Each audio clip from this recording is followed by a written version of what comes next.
Çoğu işley turgan bollardan жакшы болушун ийгилик каалайм. Өзүбүздүн сынакта же Çok iş yaparız.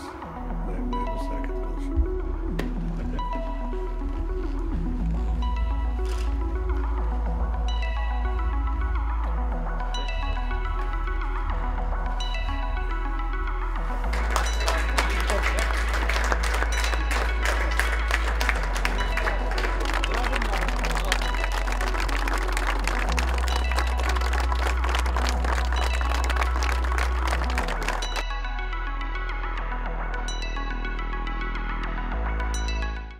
Анан ол баягы штрафтын салуу салбоо боюнча бул жерде эгерде ошол средства индивидуальной защиты колдонууну бузса, личный гигиенаны бузса дагы бул жерде мыйзамда каралган. Себеби бул эпидемия болууда.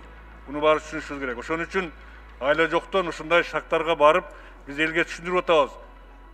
Физический лицого 1000 сомго чейин, юридический лицого 5000 сомго чейин ошондой каралган деп баягы мэр ошону айтып аткан. Коомдук жерлерде сөзсүз түрдө буну тагынууга биз милдеттүү болушубуз керек.